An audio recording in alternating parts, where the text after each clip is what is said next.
Hola, buenos días. Ya estamos en live, estamos en vivo desde las instalaciones de Cap Medical.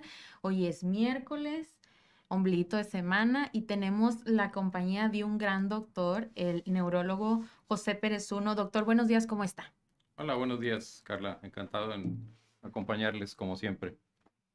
Bienvenido, este es su espacio y le Gracias. agradecemos mucho porque sabemos que en estos 30 minutos nos va a compartir mucho de su conocimiento y pues el tema de hoy es epilepsia. Yo creo que es un tema muy común o que lo hemos escuchado con algún familiar o algún conocido, pero poco sabemos qué es la epilepsia. ¿Nos podría por favor explicar un poquito del tema, doctor? Bueno, como en medicina siempre utilizamos términos y en ocasiones pueden causar confusión. Ok, Desde un punto de vista así muy técnico, cuando uno habla de epilepsia en medicina se refiere a la corteza cerebral ok, y a una activación anormal ok, eléctrica de la corteza cerebral. Este órgano, porque se considera un órgano como parte del encéfalo, eh, pues tiene una cantidad de electricidad muy bajita, se puede registrar con algo que todas las personas conocen, que es el electroencefalograma. ok, Pero cuando esta actividad eléctrica se descontrola, ya sea en toda la corteza cerebral, en forma, vamos a llamarle, sincrónica, o en una porción de ella, todo eso se conoce como epilepsia. ok. Yo sé que popularmente la gente lo comprende como una persona que sufre convulsiones y cuestiones, digamos, un poco más serias o graves eventualmente. Pero en la neurología, pues el término nos evoca o nos recuerda que la corteza cerebral precisamente se manifiesta en todo momento a través de cargas eléctricas, aunque muy bajitas, ¿verdad? Ok. Cuando esas cargas son excesivas en una determinada zona o toda la corteza, es lo que se conoce como epilepsia. La palabra es un término heredado de muy antiguo, porque se conoce la epilepsia pues de siglos atrás, desde la época de Hipócrates incluso, ¿verdad? Wow. Eh, Significa algo así como ser tomado o ser secuestrado, esa sería la etimología más o Wow. menos de la palabra epilepsia. Y lo popular, o lo que uno lee en los diarios a veces, tuvo una crisis epiléptica, en fin, ¿qué quieren decir? Pues O le dio significa un ataque que, o un epiléptico ataque, sí es la palabra, digamos, común. equivalente, así es, o sinónimo, y la persona, de hecho, sale de sí por alguna circunstancia y empieza a presentar manifestaciones de esto. No consideramos que sea como una enfermedad en sí misma, sino más bien sería una manifestación eléctrica de muchos tipos de enfermedades diferentes que se pueden eh, manifestar como un ataque epiléptico. Un ataque epiléptico grande, o lo que antes se llamaba gran mal, porque hay una clasificación de la epilepsia, es donde el paciente pierde el conocimiento, puede sufrir una caída o pérdida del tono muscular primero y luego contracciones severas musculares que les llamamos tónico-clónicas, así se llaman, porque tiene contracción severa de las extremidades y luego como esos pulsos o movimientos que se pueden dar, que serían el clonus o la actividad clónica. Y por lo general tiende ese ataque a quitarse, pero no es el ataque epiléptico así grande o llamado gran mal el que estamos acostumbrados a ver con más frecuencia.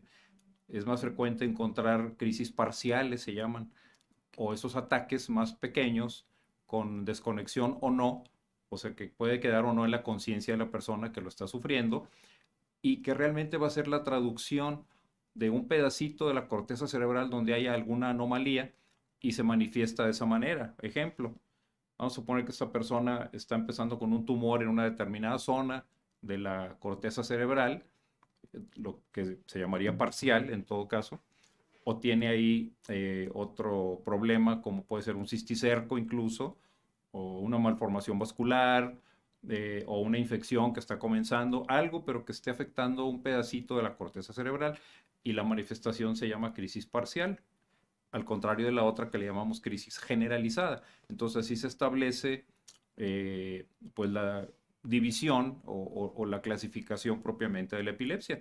Si tiene una crisis parcial que se llama motora, pues puede sentir de hecho le ocurre que se le mueve una mano, un brazo, un pie, algún tipo de movimiento anormal que se está presentando que puede ser causado por esto en las crisis motoras. Pero también hay crisis sensitivas porque esas surgen de una zona un poco más posterior dentro del cerebro, según las áreas que el cerebro controla todas nuestras funciones. Gracias a la corteza cerebral, pues podemos estar despiertos y estar atentos y tener todas nuestras funciones del lenguaje y atención y las funciones del intelecto como juicio y memoria, etcétera, etcétera. Entonces, Ok. si tiene una crisis parcial sensitiva, puede sentir que se le duerme una parte de su organismo, puede ser nuevamente un miembro o la cara o alguna zona en particular, y así se pueden ir clasificando. Si son visuales, la persona tiene imágenes que se presentan de modo espontáneo y paroxístico, o sea, algo rápido, eh, y se pueden quitar en un ratito, pero está ya llamándonos la atención de que hay una crisis parcial ahí. Y así se pueden clasificar por diferentes funciones que Ok. están alteradas, ¿verdad? Todo eso se considera epilepsia. Wow, es muy complejo y muy amplio el tema. Es amplio, sí, Es sin duda, y amplio. frecuente. Sí, muy frecuente. Ahora, doctor, nosotros como país, sí, como país, como raza, porque dependiendo de la nacionalidad que tengas, a veces hay enfermedades que atacan más de acuerdo al estilo de vida, la alimentación y demás. ¿Hay una población que sea más propensa a tener estos ataques epilépticos o estas crisis convulsivas? En los niños, desafortunadamente, son frecuentes, Ok, porque las alteraciones que a veces producen que haya una afectación de algunas zonas muy específicas del cerebro, como pueden ser los lóbulos temporales. El cerebro tiene división en lóbulos, frontales, parietales, occipitales, temporales. Y en ciertas zonas, a veces esta anomalía que ocurre, por ejemplo, durante el nacimiento, en un parto difícil, o en una falta de oxígeno para el bebé, o a veces enfermedades metabólicas también, o genéticas de alguna naturaleza específica, hacen que la epilepsia pueda ser común en los pequeñitos, niños desde muy temprana edad. ok. Ahora, doctor Pérez Uno, si esto lo padeces desde muy niño, ¿corres el riesgo de ya padecerlo de por vida o eventualmente podrás tener como la certeza de que ya no van a volver estas crisis? No, nunca hay una certeza. Desafortunadamente en medicina la certidumbre pues es una palabra que poco empleamos porque hay tantas variables en la aparición de un problema, de una enfermedad o de un síndrome que pues no es fácil poder aseverar nada. Pero efectivamente, si un niño tiene crisis muy descontroladas porque hay una lesión cerebral que está eh, provocando que estas crisis sean comunes o frecuentes y pueden durar por varios años, y lo más común es que a veces si vienen muy descontrolados desde la infancia, aún con tratamiento y todo, pues sigan presentando el problema y no se considere como que está curada, sino más bien como un padecimiento de control, ¿verdad? Ok, ok. Y entonces, eventualmente va a estar que visitando a su neurólogo para solamente corroborar de que todo va normal o que tarda en presentarse, porque tengo conocidos con casos epilépticos que puede tardar incluso años en volver a tener una crisis, hasta 4 o 5 años, y dices, Es ya, correcto, ya pasó. Y doc, sí. hay una pregunta aquí que le hacen, que ¿cuál es la diferencia entre convulsión y epilepsia? Bueno, hablamos de una diferencia entre crisis convulsiva, que es la manifestación motora de un ataque porque ocurrió eventualmente. Vamos a suponer que una persona tiene una baja de azúcar muy intensa porque utiliza medicamentos para eso, o hay algún problema orgánico que lo provoca, y como una manifestación de esa baja de azúcar que tiene que ser muy fuerte, ocurre una convulsión. Bueno, eso no es epilepsia. Epilepsia es la repetición de los ataques por una lesión que ya está como más estructurada, que es más definitiva y que pues va también a crear más dificultad en el control, que a veces con medicamentos se puede hacer, eh, pero no es absoluto. Ok. Entonces una convulsión como tal así puede ocurrir en diferentes enfermedades que claro afectan el sistema nervioso, el cerebro, pero no se va a quedar el problema ahí, Ok. sino fue algo eventual. Y la epilepsia se refiere a un trastorno ya más definitivo, ¿verdad? Ok.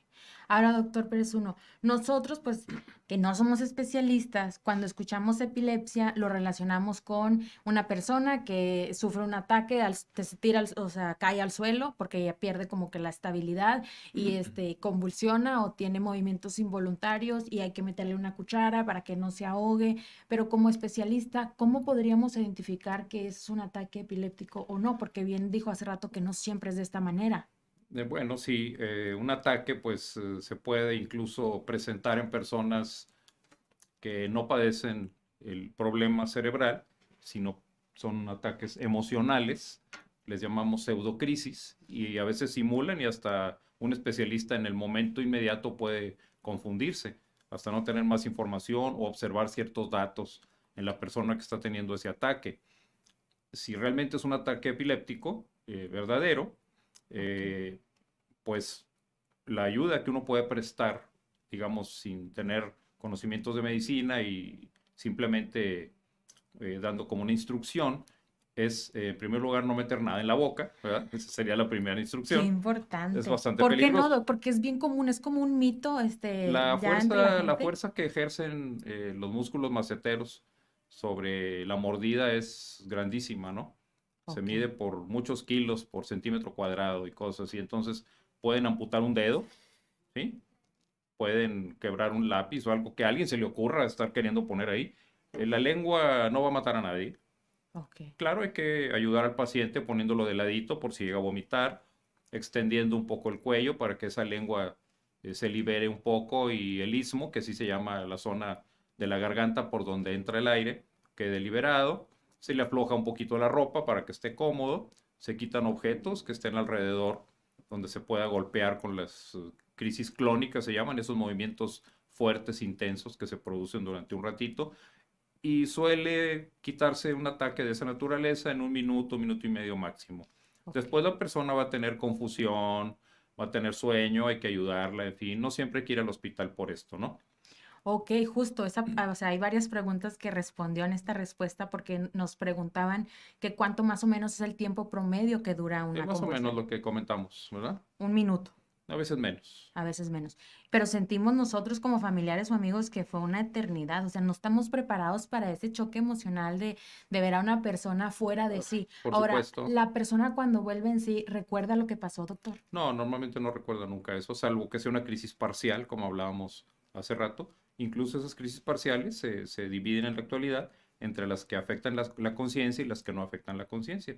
Si afecta la conciencia, no va a tener algo que decir acerca de lo que pasó. Pero otras veces sí, el mismo paciente puede relatar. Pero casi siempre en epilepsia, pues el auxilio de una persona familiar o alguien que haya visto lo que ocurrió, pues va a ser siempre una parte importante de la historia. Normalmente nosotros dividimos así clínicamente el ataque en tres fases. Ok. Se llama fase preictal, que es lo que la persona recuerda y siente. Algunos sienten varias cosas y saben que ya van a tener un ataque. Después la fase ictal, que es el ataque mismo en el momento que está ocurriendo. Y la fase post-ictal se refiere a cómo queda el paciente después del ataque. Ok, ahora, doctor Pérez Uno, yo había escuchado y quiero que usted me corrobore, hay pacientes que sienten que van a tener el ataque, pero no lo tienen, Puede pasar, sí, es ¿sí? correcto. Puede ser Ok, de hecho es una crisis parcial, que es una zona muy pequeñita que se está activando y puede darle al paciente una señal, ok, que puede ser incluso de tipo autonómico, se llama, o sea, visceral. Puede ser en el estómago, en la garganta o algún otro tipo de manifestación, quizá algo psicosensorial, le decimos, o sea, siente algo particular y en ocasiones, si ya tiene un tratamiento, como suele ocurrir, se tranquiliza y todo y puede abortar, por decirlo así, lo que sigue más adelante, que puede ser más serio. ok, perfecto. Ahora, hay una pregunta de una seguidora que dice que su mamá tiene epilepsia y ella tiene miedo de padecerlo también. Pregunta que si es hereditaria. Bueno, es un tema muy complejo. En el siglo pasado, que me tocó hacer mi especialidad y tener algo de práctica, pues sabíamos que había algunos genes que podían estar presentes, ¿sí? Pero aquí volvemos nuevamente al tema de que epilepsia es algo genérico, o sea, puede ser causado por muchas cosas. Si lo que causó la epilepsia fue un tumor, pues eso no debía ser hereditario, Ok. o algo infeccioso, algo de ese tipo. Pero sí hay una serie de epilepsias, sobre todo las que llamamos de tipo generalizado, que tienen también una subclasificación, donde hay una serie de genes que se han encontrado, ahora que la genética está tan de moda, desde que se pudo descifrar el genoma humano hace unos 20 años más o menos, pues se busca el origen y se han encontrado una serie de genes que pueden estar ahí presentes, pero no le recomiendo a ella que se vaya a hacer un estudio genético demasiado caro para ver si estos genes están ahí o no. Simplemente atender el caso de su mamá y no pensar en la parte hereditaria porque pues no tiene mucho caso. Demasiado caro y demasiado angustiante. Yo creo que es bien difícil vivir con el Bueno, es como en decir, otras patologías, ¿no? Por ejemplo, el Alzheimer y otras cosas que sabemos que tienen perfiles hereditarios en un porcentaje alto. eh, pues eso se convierte incluso en un tema moral, en un tema de ética, porque pues podría dar, digámoslo así, puede dar pie a que empleadores y otras gentes nos anden hurgando nuestros genomas a ver si tenemos esto o aquello y luego determinar que no somos aptos por alguna cosa. Pues es simplemente una forma de discriminación bastante seria, ¿verdad? sí, no, no, yo pienso que mejor que cuando te llegue tu momento, no andar buscando, porque a Vivir el veces, día creo que es lo más saludable, exacto, sí, porque a veces el que busca encuentra y no, no, no. es cierto. Ahora, doctor Pérez Uno, como siempre que se nos da un diagnóstico médico, nuestra primer pregunta recurrente, yo creo que como pacientes en el consultorio es, ¿hay tratamiento? Sí, por supuesto, y son tratamientos de muchos años. Ok, Eh, Volviendo otra vez a la historia, pues los tratamientos vienen de hace unos 100 años aproximadamente, con sustancias que obviamente ya no se usan, excepto los barbitúricos que se siguen utilizando en algunos pacientes, rara vez. Se divide el tratamiento en tratamiento de niños y de adultos, entonces yo que me he dedicado a adultos prácticamente toda mi práctica, pues es donde más tengo experiencia. Si me preguntan por algún niño, prefiero derivarlo con ok. un neurólogo pediatra, que ahorita es una especialidad por sí misma muy fuerte y con muchos representantes y muy buenos que pueden atender casos de pequeños, digamos de los hasta los 18 años hacia abajo. Ok, Se considera que un neuropediatra puede ser el encargado. Y lo primero casi siempre es buscar la terapia farmacológica, ¿verdad? ok, Desde hace mucho tiempo, aproximadamente en los años 60, del siglo XX, claro, se empezaron a sintetizar algunos anticonvulsivos, así les llamamos, también se llaman antiepilépticos, y hay quien les llama anticomiciales, es un sinónimo todo ello, ok, de medicinas que están dirigidas para disminuir precisamente la carga eléctrica que hay en esa zona anormal del cerebro y que puede estar siendo la predisposición para que en algún momento se desencadene el ataque. Y hay ciertos desencadenantes, que es algo también, algo curiosito, ¿no? Si la persona no duerme bien, puede tener más facilidad de que el ataque sobrevenga, o simplemente con algunos estímulos en ocasiones, como todo el mundo lo sabe, yo creo, las luces intermitentes y cosas de ese tipo que en ocasiones lo desencadenan. No son la causa, son un precipitante nada más, ¿verdad? Fíjese que viví un tiempo en Estados Unidos, Ujú, doctor, y allá las policías llevan estas luces siempre apagadas, las prenden sí, cuando te van a detener. claro. Entonces, cuando vuelvo a México y yo las veía prendidas, me detenía porque pensé que me estaban parando, ¿no? Pero dicen que estas luces de las patrullas y todo también tienden a que a una persona epiléptica le pueda venir un Sí, en ataque. general esa fotosensibilidad es posible. Incluso hay una prueba durante la toma de un encefalograma, que es ponerle esas luces estroboscópicas, se llaman, y en ciertas frecuencias algunos pacientes son sensibles. Y bueno, pueden ser incluso estímulos que remeden esa luz estroboscópica. Por ejemplo, si va uno en el carro y el sol está de frente y pasa uno un enramado, por decir, y se van desencadenando frecuencias de luz en un momento dado, lo puede hacer. Hay muchas referencias así anecdóticas de cosas que pueden empujar un ataque, ¿verdad? Y en estos casos, porque digo, también hace poquito hubo una película en el cine que decían como en la advertencia que si había pacientes con epilepsia era muy Pues me parece, probable que sí, les me fuera. parece una buena advertencia, como la que hay en las montañas rusas también, que si tienes problemas de corazón o ortopédicos, pues mejor no te subes, ¿verdad? Sí, pero digo, eso, Sí. aunque no tengas problemas de corazón en una montaña rusa, ese sentido común se te va a querer Sí, salir. entonces la advertencia esa para las personas con epilepsia, pues debe ser antes de que compren el boleto, ¿verdad? Pero usted como, sí, ya sé, ya lo compró, ya está ahí. Pero usted como especialista, ¿qué recomendaciones les podría hacer? ¿Que siempre traigan gafas oscuras o No, que... porque realmente no es tan común esa epilepsia fotosensible. Ok, Eh, lo más recomendable para una persona que lo sufre y está con un buen tratamiento, toma un medicamento, dos, a veces hasta tres, que no es lo más recomendable, pero puede suceder, para buscar inhibir que esas crisis se estén presentando, pues es precisamente la toma correcta de su medicina. Los neurólogos todos sabemos qué medicamentos son los mejores y cómo emplearlos y cómo combinarlos a veces. Que tenga un buen sueño, dormir correctamente es adecuado para que el ok, cerebro no se sobreexcite y tener una vida sana, pues eso sería, no tomar alcohol, por no supuesto, ni tomar alcohol. fumar, nada de eso, ¿verdad? Sí. Importantísimo. Ok, ninguna sustancia a fumar, ni que THC porque me va a tranquilizar, porque ya ve que está muy de moda el CBD. Bueno, ese es un tema muy complejo, Aparte, ¿verdad? Lo de los cannabidioles y todo. No, no es fácil ni siquiera contestarlo porque en los niños, en algunos tipos de epilepsia infantil, que son muchos los que hay, eh, pueden ser utilizables y pueden dar una mejoría. En el adulto no hay tanta seguridad en esto. Pero lo malo aquí es el exceso de comunicación que se pervierte, ¿sí? Desgraciadamente, las famosas redes sociales nos aproximan mucho a perversiones de la comunicación. Entonces se cree uno cualquier cosa o quiere uno ensayar cualquier cosa o practicar lo que alguien recomienda que no tiene ni siquiera autoridad ni mínima, solo son ocurrencias.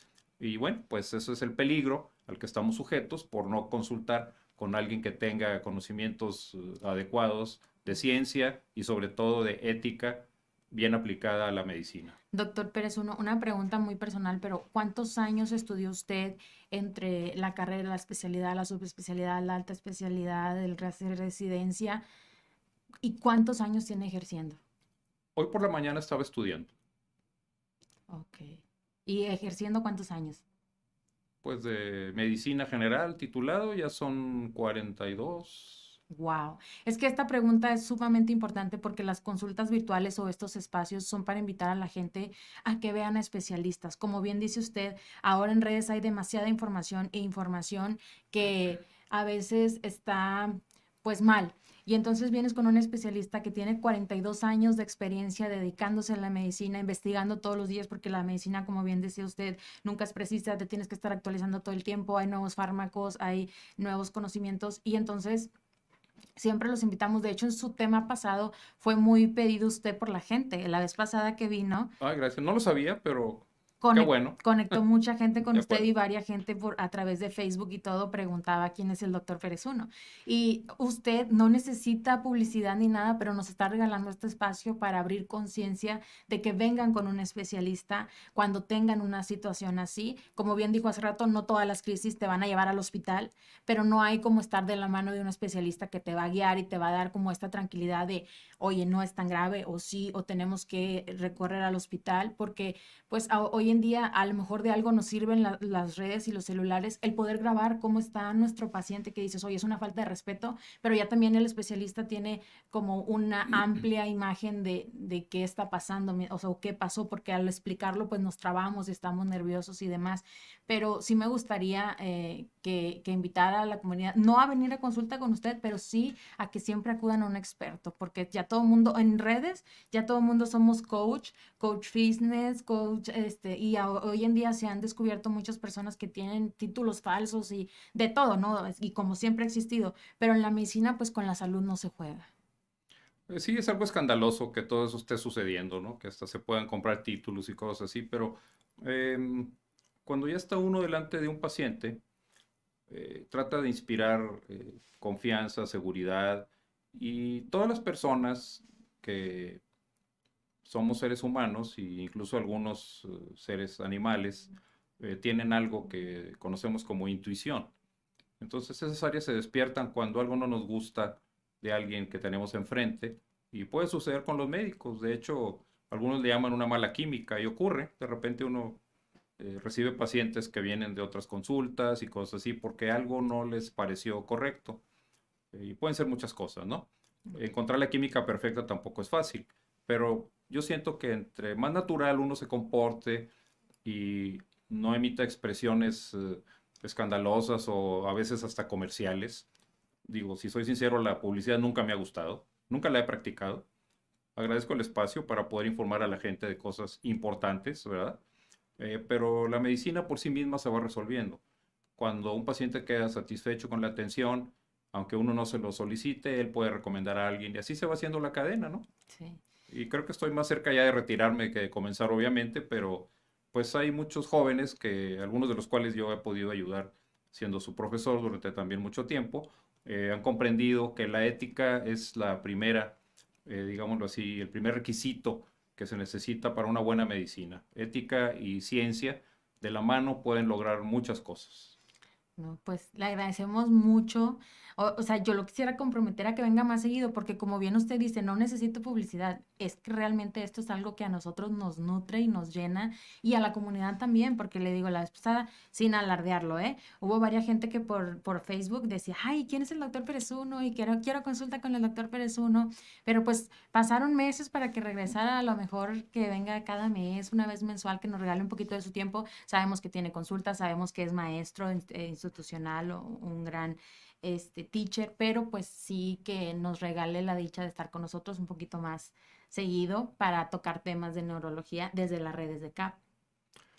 Bueno, no, pues muchas gracias. Agradezco al CAP siempre la oportunidad de poder hablar un ratito con gente que se ve que de verdad está interesada y probablemente ha tenido sufrimiento y pues muchas dudas al respecto de su salud y hay bastantes respuestas adecuadas para tranquilizar al público en general y sobre todo ahorita hay muchos especialistas. Cuando llegué yo a la ciudad, después de haber hecho mi especialidad, pues creo que éramos pocos los que estábamos aquí, pero ahorita, pues sinceramente hay mucha gente. Entonces, asegúrense de su ética primero y de su ciencia después. Ok, perfecto. Bueno, esta consulta virtual definitivamente ayuda a la gente que esté pasando a lo mejor por un problema epiléptico, a los residentes que están por de graduarse de neurología, que dicen: "No, lo que está diciendo el maestro Pérez Uno, pues es cierto, la ética siempre, porque es la salud y también mental y emocional de un paciente cuando le estás dando un resultado". Pero le queremos agradecer porque sabemos que este espacio, esta consulta virtual, pues la está haciendo de manera, pues, de corazón para ayudar a la comunidad, a quien tenga dudas, preguntas. También un TikTok que hicimos con información que usted dio se fue viral. ¿Cuántas visualizaciones tuvo, Doñana? 30,000 visualizaciones y la gente... Bueno, yo pensé que nadie lo había visto porque No, no lo recordaba, pero está bien. Mientras sea para sí. auxiliar desde el punto de vista de Es la que salud como pública a bien la usted gente, dice, hay es mucha correcto. necesidad. Claro, eso es lo más importante. Hay mucha necesidad. Y bueno, doctor Pérez Uno, un placer compartir este espacio con usted. ¿Algo más que quiera agregar antes de despedirnos? Bueno, no, simplemente hacer pues nuevamente pues un llamado a la comunidad a que no estén observando información desacreditada o comercial que los lleve a malas decisiones y sobre todo lo más grave, a riesgos en su salud. Perfecto, sí. Definitivamente agradecemos mucho al doctor Pérez Uno, esperamos tenerlo muy pronto. Si sus dudas fueron contestadas, qué bien. Si no, pueden dejar un mensaje, Instagram, un mensaje en Instagram, un DM, y con gusto contactamos al doctor Pérez Uno para que se la solucione. Por esta semana nos despedimos de las redes de CAT Medical, agradecemos su compañía, su presencia y las compartidas que le dieron al video, las interacciones que tuvo varias interacciones, doctor. Entonces, bueno, nos despedimos. Muchas gracias por su tiempo y su atención y hasta la próxima. Bye bye, Doc. Gracias.